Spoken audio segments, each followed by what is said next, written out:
사도행전 8장에서 우리는 복음이 사마리아 땅에 전파되는 것을 보았습니다.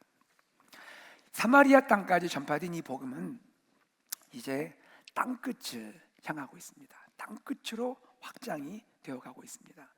여러분, 2000년 전, 지금부터 2000년 전에 이스라엘 사람들이, 특별히 예루살렘을 중심으로 살고 있던 이스라엘 사람들이 생각했던 땅끝은 어디일까요? 어디를 땅끝으로 생각했을까요? 그 당시로 생각하면 로마입니다. 그리고 더 나아가면 서바나라는 지역입니다. 그 서바나는 지금으로 말하면 스페인에 해당합니다. 그 당시에는 오늘날과 달리 모든 것이 정보가 제약되어 있었기 때문에 유럽의 끝을 세상의 끝으로 보았던 것 같습니다. 어쨌든 땅끝으로 복음이 전파되고 있는 그런 상황입니다. 여러분, 복음이 이제 예루살렘과 온 유대로부터 사마리아를 넘어서 땅끝까지 전파되어야 하는데, 이것을 위해서 반드시 필요한 것이 있다면 무엇일까요? 그것은 복음을 차별 없이 전하는 것입니다. 차별 없이 복음을 전하는 것. 지역, 민족, 인종에 관계없이 모든 사람에게 차별 없이 복음을 전하는 것, 바로 그것이 땅끝까지 복음이 전파되는 비밀인 것입니다. 여러분, 사도행전 10장 말씀을 오늘 함께 나누겠는데요, 사도행전 10장에 고넬료 가정이 구원받는 이 사건이, 이 속에 나타나는 이 모든 스토리가 이것을 잘 보여주고 있습니다. 여러분, 고넬료 가정이 구원받는 이 사건이 일어났던 당시, 사도행전 8장 당시에는요, 유대인과 이방인 사이에 결코 넘을 수 없는 장벽이 있었습니다. 아주 오랜 역사가 있었죠. 수천 년, 수백 년 진행되면서 유대인과 이방인 사이에는 결코 넘을 수 없는 장벽이 있었습니다. 그런데 이 장벽을 뚫게 되는 거예요. 이 장벽을 뚫고 복음이 유대인 베드로를 통해서 이방인 고넬료 가정에 전파되는 것입니다. 이 일이 사도행전 10장의 소개가 되는 거예요. 여러분, 이 일들이 일어나면서 많은 사람들이 놀란 것을 보게 됩니다. 베드로가 놀랍니다. 이방인도 복음을 듣고 구원받다니. 고넬료도 놀랐겠죠. 유대인이 이방인 집에 방문해서 복음을 전해주다니. 이어지는 사도행전 11장에 보면 이 소식을 들은 예루살렘 교회도 놀랐던 것 같아요. 예루살렘 교회가 이렇게 놀라죠. 이방인들도 복음을 받았대. 이방인들도 복음 받았대. 이방인들이 복음을 웰컴하고 복음을 받았대. 그리고 더 놀라운 건 이겁니다. 할례자가 무할례자의 집에 들어갔대. 할례자 누굴 가리키는 거예요? 베드로를 말하는 거예요. 유대인 베드로가 무할례자 이방인 고넬료 가정에 들어갔대. 거기서 함께 식사를 했대. 식사 교제를 했대. 충격을 받아버렸어요. 여러분, 오늘 우리 같으면 이게 뭐 이렇게 놀랄 일입니까? 그 당시에는 엄청나게 놀랄 수밖에 없는 그런 일이 벌어지게 된 거예요. 여러분, 이 놀라운 사건을 일으킨 분이 누굽니까? 바로 그분이 하나님이세요. 하나님이 이런 일을 행하고 계신다는 거예요. 사랑하는 성도 여러분, 오늘도 하나님은 일하십니다. 세상 속에서 복음의 역사를 위해 일하고 계시는 거예요. 우리가 하나님의 이 일하심에 참여할 때, 하나님의 이 복음의 역사에 참여할 때, 하나님은 우리를 놀라게 하시는 거예요. 우리 가정이 놀라게 되고 우리 교회가 놀라게 되는 거예요. 하나님이 이런 일을 하셨어. 여러분, 세상도 깜짝 놀라는 일을 하나님이 진행하시는 줄로 믿습니다. 사도행전 10장, 오늘 이 이야기는 하나님이 일하시는 것을, 하나님이 어떻게 일하시는지를 우리에게 보여주고 있습니다. 먼저 하나님은 하나님을 사모하는 자에게 차별 없이 구원의 은혜를 베푸십니다. 함께 읽어볼까요? 하나님은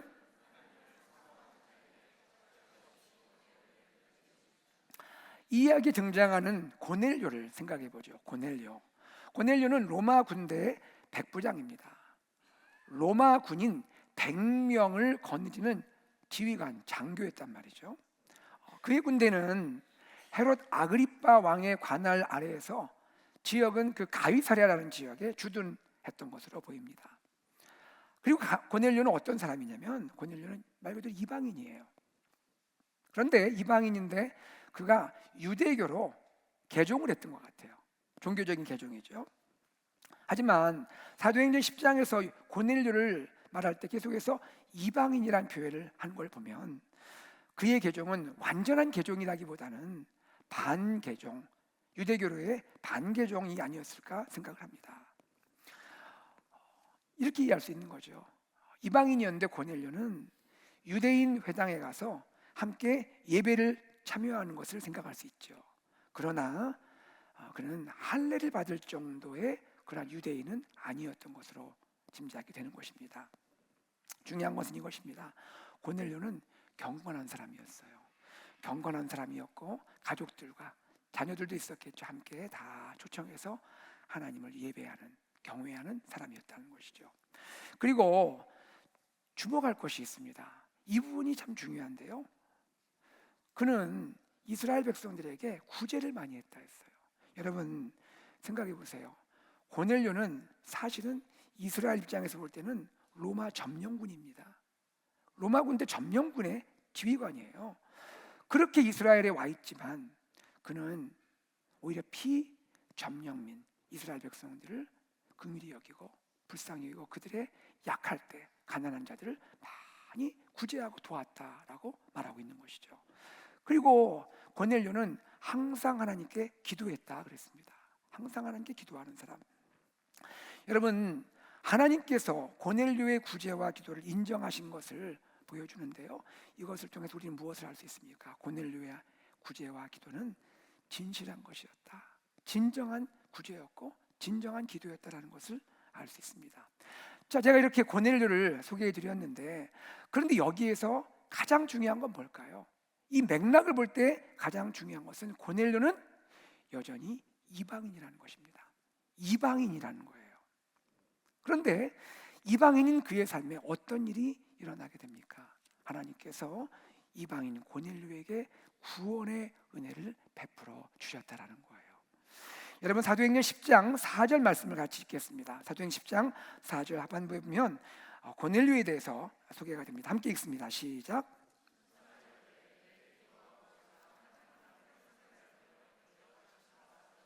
네. 고넬료가 기도하는 가운데 환상이 보이고 그 가운데 천사를 보게 됩니다. 천사가 고넬료에게 한 말입니다. 고넬료야, 너의 기도와 너의 구제가 하나님 앞에 상달되어 기억하신 바가 되었다. 여러분 고넬료의 이 경건함, 고넬료의 이 구제와 기도 하나님께 상달되어 기억되었다.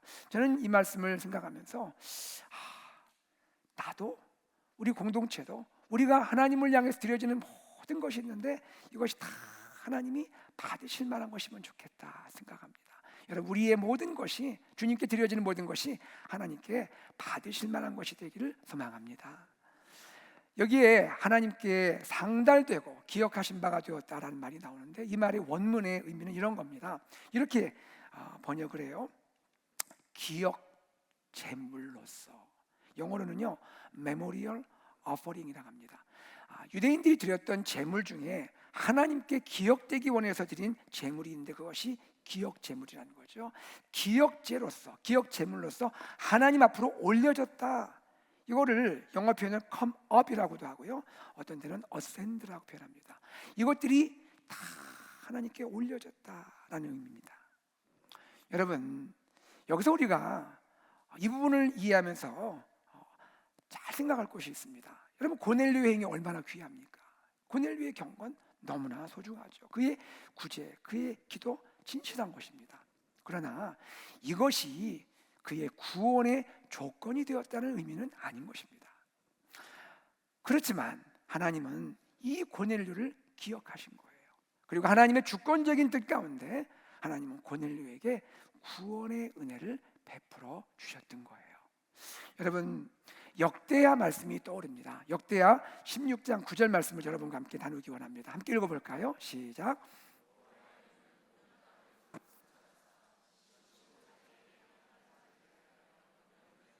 이 구약 역대하의 말씀입니다. 여호와의 눈은 온 땅을 두루 감찰하신다. 이게 뭘까요? 하나님은 세계 온 땅을 두루 살피신다는 거예요. 모든 지역, 모든 사람, 모든 민족을 다 살피신다는 거예요. 누구에게 주목하십니까? 전심으로 자기에게 향하는 자들을 주목하신다. 전심으로 자기에게 향하는 자들. 그리고 뭘 베푸신대요? 능력을 베푸신다. 사랑하는 여러분, 하나님은 어떤 사람을 찾고 계시고 보고 계세요? 전심으로 하나님을 찾는 자. 다시 말하면 뭡니까? 간절하게 하나님을 사모하는 자. 하나님이 그를 보고 계시고 찾고 계신다라는 거예요. 바로 고넬료가 바로 이런 사람이었습니다. 여러분, 그의 경건, 그의 기도, 그의 구제 얼마나 아름다운 것입니까? 그런데 그것을 자세히 들여다보면 그 안에서 우리는 무엇을 느낍니까? 고넬료는 하나님을 진실하게 간절히 찾고 있는 거예요. 하나님을 찾고 있는, 사모하는 사람이에요. 우리 지난주에 이디오피아 내시에 대한 이야기 들었죠. 그도 구도자로서 하나님을 찾듯이 이 고넬료도 하나님을 간절히 찾는 자였더라는 것이죠. 하나님을 간절히 사모하는 자. 하나님은 이처럼 하나님을 간절히 사모하는 고넬료에게 차별 없이 구원의 은혜를 베풀어 주셨다라는 거예요. 무엇을 말합니까? 유대인에게 베풀어 주신 구원의 은혜, 그 은혜를 동일하게 이방인 고넬료에게도 허락해 주셨다라는 거예요. 여러분, 베드로가 고넬료의 초청을 받고 고넬료의 집에 들어가게 됩니다. 그랬을 때 그곳에 모인 사람들을 봐요. 그곳 사람들을 성경이 어떻게 표현합니까? 다 같이 말씀을 사모하여 모였다 했습니다. 이들은 다 이방인이죠. 고넬료의 가족이기도 하고 친구들이기도 하죠. 그런데 그들은 다 이방인들이지만 그곳에 모였을 때 말씀을 사모하여 베드로를 기다렸던 거예요. 이 장면을 봤던 베드로가 이렇게 말합니다. 10장 34절에서 35절입니다. 함께 읽어보겠습니다. 시작. 내가 참으로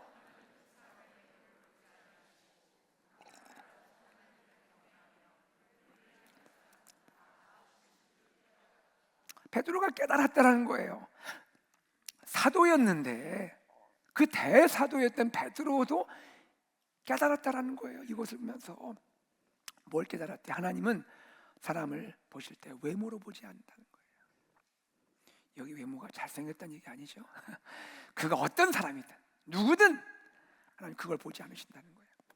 그리고 뭐라 했습니까? 각 나라 중 모든 민족, 모든 백성, 모든 족속 가운데 하나님을 경외하며 의를 행하는 자, 하나님을 간절히 찾는 자, 사모하는 자, 하나님이 다 받으신다라는 것을 깨달았다라고 말합니다. 여러분, 사실 우리 이스라엘 역사를 생각하면 우리는 분명히 이것을 알고 있죠. 이스라엘 민족은요, 이스라엘 사람들은 어떤 하나님을 사실 믿고 있습니까? 이스라엘이 알고 있고 예배하는 하나님은 어떤 하나님이에요? 그 하나님은 사람을 외모로 보시지 않는 하나님이시잖아요. 자, 생각해 보세요. 이스라엘 사람들이 가장 귀하게 여기는 왕이 누굽니까? 다윗 왕이죠. 다윗 왕이 어떻게 왕이 되었습니까? 우리 그 스토리 알잖아요, 그죠? 형들이 많이 있었잖아요. 선지자 사무엘이 왕으로 기름 부으려고 그 집을 찾아갔는데 사무엘의 눈에 보기에도 그냥 보니까 생긴 모습이 외모가 왕감이야. 그냥 하나님 어떻게 해요? No.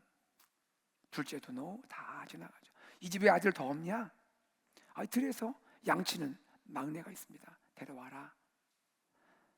그리고 하나님께서 사무엘의 마음에 감동하시는 거죠. 바로 이 자다. 내가 택한 자가 이 자다. 나는 사람을 외모로 보지 않고 뭘 보신다 했죠? 중심을 보시느니라 말씀하셨어요. 다윗 왕, 이스라엘의 자랑 다윗 왕이 외모로 택함 받은 게 아니란 말입니다. 또 이스라엘의 첫 시작을 생각해 볼까요? 이스라엘 조상 누가 있습니까? 아브라함 있죠. 이스라엘 조상이죠. 아브라함은 어떻게 하나님께 선택받았습니까? 하나님 어떻게 그를 조상으로 세웠습니까? 그의 외모, 즉 그가 갖추고 있는 모든 것, 그의 자격이 다 합당했기 때문입니까? 아니에요. 아브라함은 우상장사 집안의 아들이었어요. 그 아버지 데라가 우상장사였어요. 그런데 그가 이스라엘의 조상이 되었습니다. 외모로 하나님을 세우셨을까요? 천만에요. 하나님은 사람 보실 때 외모로 보지 않고 항상 중심을 보시는 하나님이신 줄로 믿습니다. 이분이 이스라엘의 하나님이에요. 그런데 정작 이스라엘 사람, 유대인들이 왜 외모로 사람을 판단하냐 이거예요. 지금요. 하나님 이것을 깨뜨려 가시는 거예요. 자, 두 번째입니다. 하나님은 어떻게 역사하시느냐, 일하시느냐?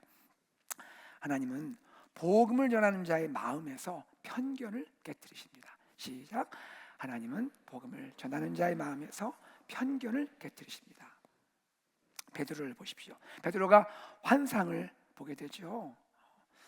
다락방에 기도하러 올라갔다가 환상을 보게 되는데, 환상 내용이 이런 거잖아요. 하늘로부터 이 보자기, 뭔가를 담은 이 보자기가 쭉 내려와요. 그 안을 봤더니 부정한 짐승들이 담겨 있어요. 부정하다는 것은 유대인들은 율법 규정에 따라서 먹지 못하는, 그죠? 그러한 동물들이 그 안에 담겨 있어요. 베드로도 당연히 못 먹죠. 먹어본 적도 없었을 거예요, 이런 걸요. 하나님은 이 부정한 음식을 베드로에게 보이고는 뭐라 말씀하세요? 이걸 먹어라 그럽니다. 먹어라. 베드로가 뭐라고 했겠어요? 하나님, 왜 이러세요? 저 이런 거 먹어본 적 없어요. 왜 저보고 이걸 먹으라고 하세요? 제가 유대인인 거 모르세요? 하나님은 먹어라 하시죠. 이런 일이 3번이나 반복됩니다. 이때 하나님께서 베드로에게 하신 말씀이 있죠. 그 말씀이 15절에 나오는데, 이 말씀 함께 읽어보겠습니다. 15절 시작. 하나님께서 깨끗하게 하신 것을 내가 속되다 하지 말라. 다시 한번요. 시작. 하나님께서 깨끗하게 하신 것을 내가 속되다 하지 말라. 하나님 모르시겠습니까? 베드로가 지금까지 그런 부정한 음식 안 먹은 거 모르시겠어요? 유대인으로서 음식 규정 지킨 거 모르시겠어요? 그러나 율법을 주셨던 하나님은 율법을 완성하시면서 하나님의 놀라운 일을 이루어 가시는 거예요. 너의 그 생각에 갇혀 있는 그것을 넘어서 하나님은 새로운 것을 보여주시는 거예요. 하나님이 깨끗게 하신 것을 너가 속되다 말하지 말라. 하나님이 깨끗게 하셨는데 내가 왜 속되다 말하느냐? 베드로의 이 환상, 하나님의 이 들려주시는 음성, 이 말씀은 이방인 고넬료를 향한 것이죠, 사실은. 그렇죠?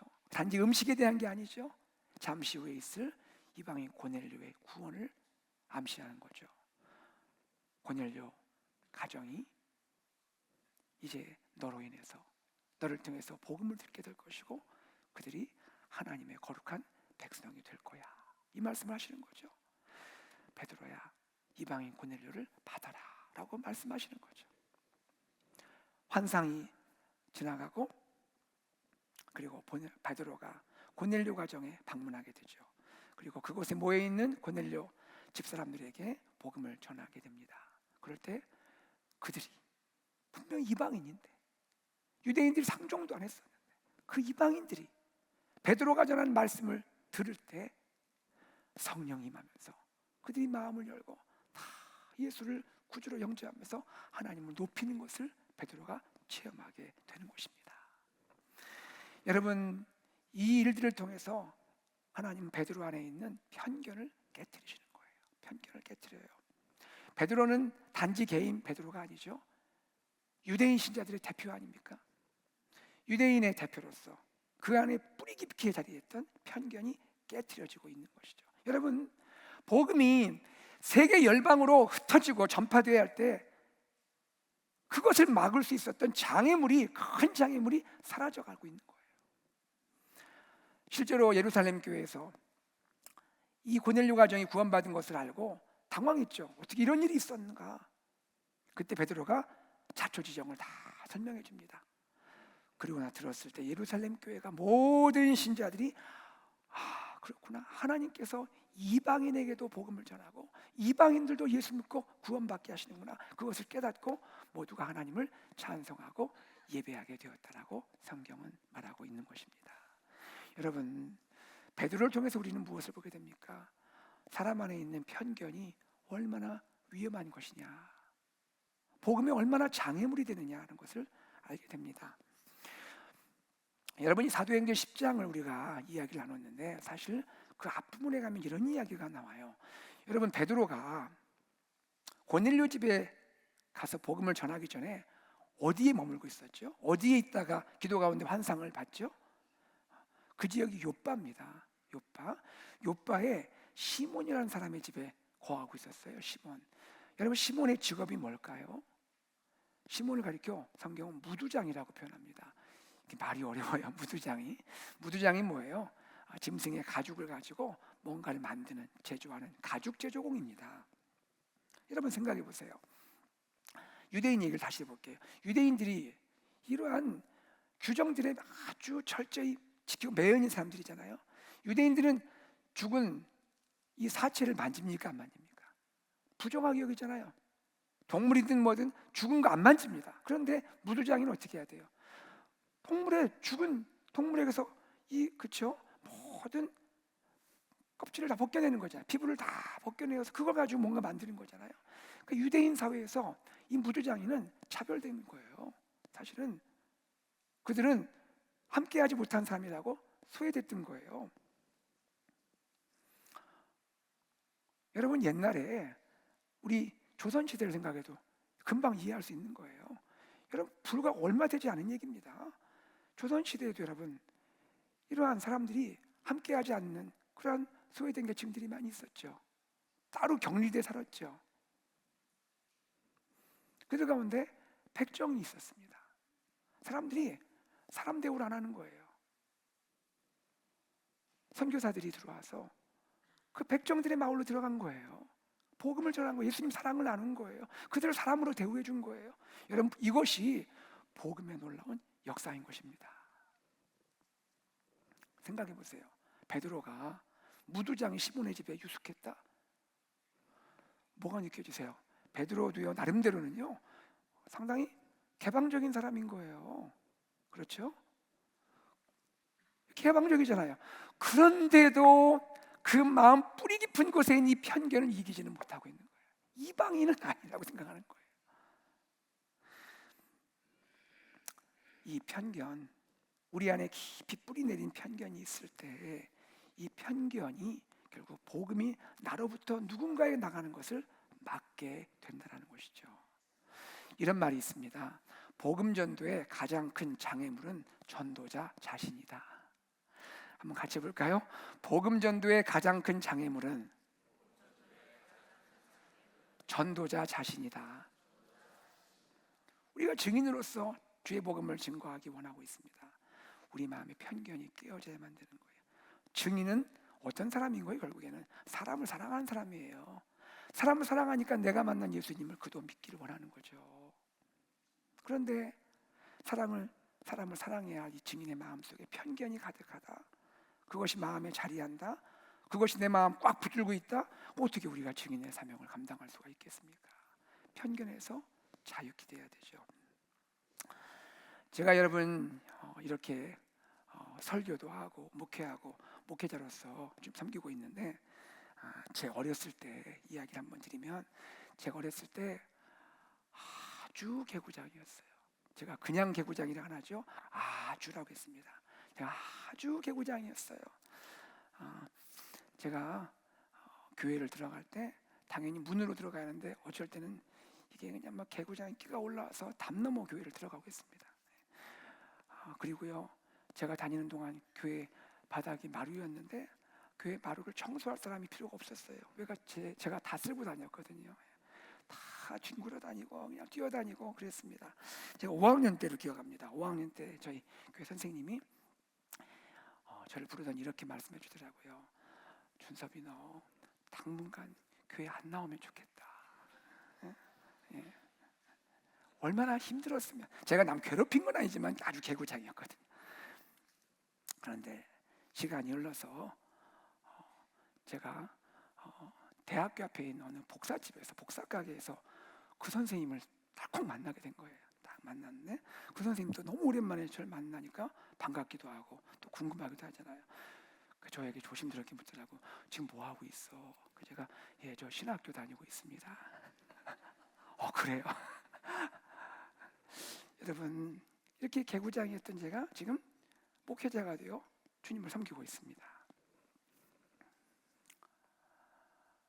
저는 이 생각을 해요. 우리 교회에도 개구장이들 많이 있을 거예요. 우리 교회에도 개구장이들 많이 있는데 교회에서 개구장이 만나면 여러분 축복을 해주셔야 합니다. 하나님이 축복할 거야. 하나님이 너를 사랑하셔. 하나님의 큰 사람 될 거야. 여러분 누구라도 품고 안아주고 사랑하고 축복하고 격려하는 우리가 될 때 하나님께서 놀랍게 일하실 줄로 믿습니다. 하나님 일하시는 거예요. 교회뿐 아니죠. 우리 이웃을 향해서도 마찬가지죠. 이런 경우 있죠. 전도할 마음이 자꾸 생기긴 하는데 또 한편으로 저 사람은 아닌 것 같아. 정말 하나님 아닌 것 같아요. 참, 저 사람은 하나님, 좀 더 나가면 저 사람은 하나님이 안 택한 것 같아. 그럴 수도 있고요, 그죠? 우리 그런 생각 다 내려놔야 합니다. 하나님이 일하시는 거잖아요, 그죠? 때로는 우리 마음 힘들게 한 사람일지라도, 우리 마음 아프게 했을지라도 우리가 마음을 열 수 있도록 성령님 내 마음 만져주세요. 또 내 안에 사람을 향한 편견이 있다면 하나님 다 깨트려 주세요. 우리 기도하고 나갈 때 우리를 통해 하나님이 놀라운 은혜 베푸실 줄로 믿습니다. 세 번째는 이것입니다. 하나님은 복음 안에서 모든 사람을 환영하라고 하십니다. 다 같이요. 하나님은 복음 안에서 모든 사람을 환영하라고 하십니다. 복음 안에서 모든 사람을 환영, 웰컴하라는 거예요. 환상을 보았습니다. 환상을 본 후에 성령께서 베드로에게 이렇게 말씀하는 거예요.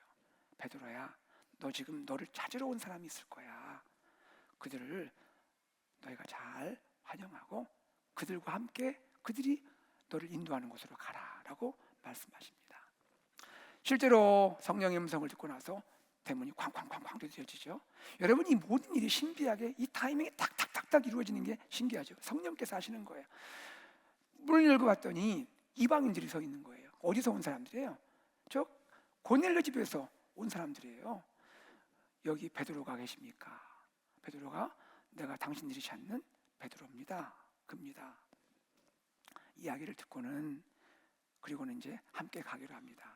그런데 그 다음 날 출발을 하는 거예요. 그 말은 뭘 의미해요? 지금 시몬의 집에 베드로를 만나기 위해 찾아온 이방인들, 그들과 함께 그 밤을 한 집에서 지낸 거예요. 한 집에서 이방인과 함께 유대인이 밤을 지낸 거예요. 자, 그리고 그 다음 날 어떻게 했어요? 이방인들과 함께 유대인이 길을 걸어가는 거예요. 베드로가 이방인들과 함께 길을 걸어가는 거예요. 그리고 그곳에 가서 이방인의 집에 들어가서 복음을 전하고 그리고 성령이 임하시는 것을 보고 세례를 베풀어주고 그리고 중요한 거 그들과 함께 식사교제를 나누게 된 거예요. 자, 여러분 생각해 보세요. 유대인이 이방인과 한 집에서 잠을 잔다. 베드로가 이런 일 경험한 적이 있을까요? 없을까요?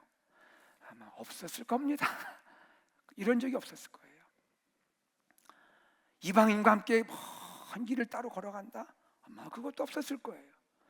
이방인의 집에 가서 그것도 가벼운 게 아니라 공식적으로 들어가서 말씀을 전하고 그리고 거기에서 함께 식사 교제를 한다? 그것도 없었을 거예요. 한 번도 경험하지 못한 일이에요. 한 번도 있지 않았던 일이에요.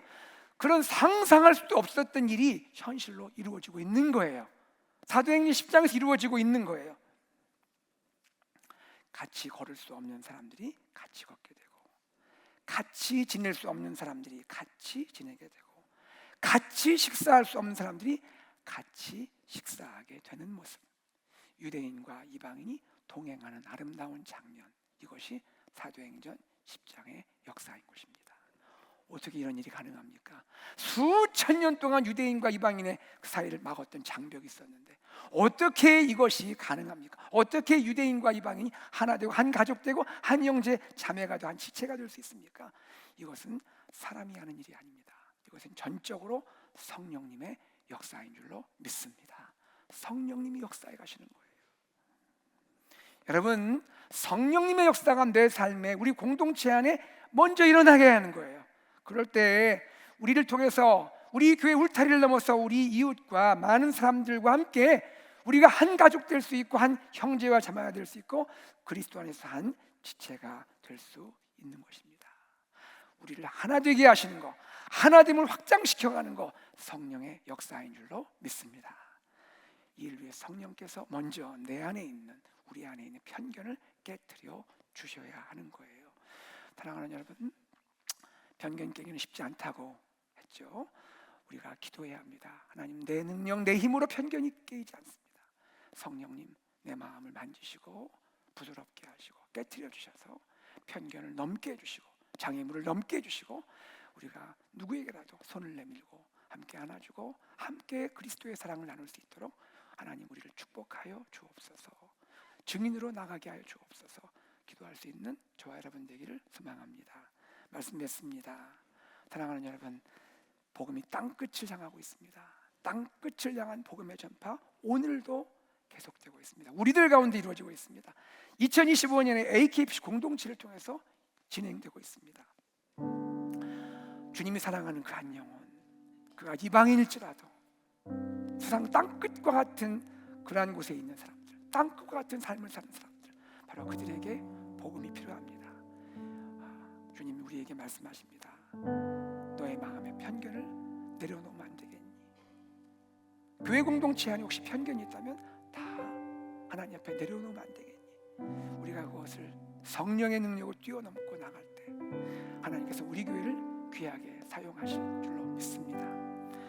우리 편견을 다 깨뜨리고 서로가 서로를 사랑하고 손을 내밀고 그래야 차별 없이 누구든지 주님을 사모하는 자에게 복음을 전함으로 하나님이 구원하기 원하시는 그 한 영혼을, 그 영혼들을 그리스도께 인도하는 AKPC 공동체 되기를 주 예수 그리스도의 이름으로 축복합니다. 아멘. 말씀을 기억하면서 우리 일어나 찬양하겠습니다. 찬양할 때 우리 찬양 오늘 나를 통하여 찬양을 주님께 드리겠습니다. 우리 가사를 깊이 생각하시면서 마음을 다하여 전심으로 찬양하기 원합니다. 지금 서 있는 이곳에서 높임을 받으소서. 주님, 우리가 예배한 이곳에서 높임을 받으소서. 내가 밟는 땅 주님의 땅이니 하늘이 주의 이름 높이 올리며 넓은 바다가 주님을 노래하기 원합니다. 우리 주님을 예배하는 우리를 통해서 또 다른 누군가가 주님을 예배하고 찬양하기 원하는 마음으로 찬양하겠습니다.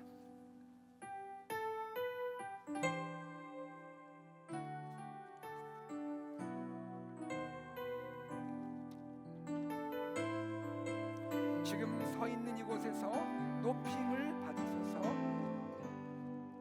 지금 서 있는 이곳에서 높임을 받으소서. 내가 밟는 땅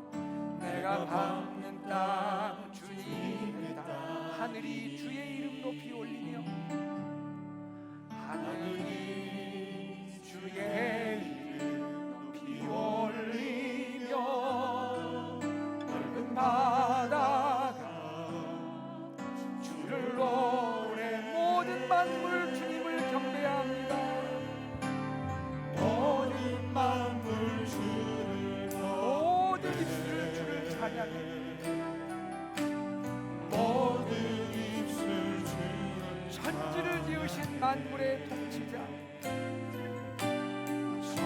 천지를 만드신 만물의 통치 높임을 받으소서.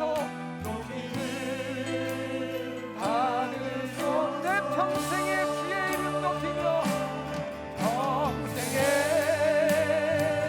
주의 이름도 어느 곳에서든지 주님을 위해 내가 받는 모든 땅 내가 받는 모든 땅 아버지의 영광이 우리 다 두 손을 높이 들고 찬양합니다. 두 손을 들고 찬양하며 찬양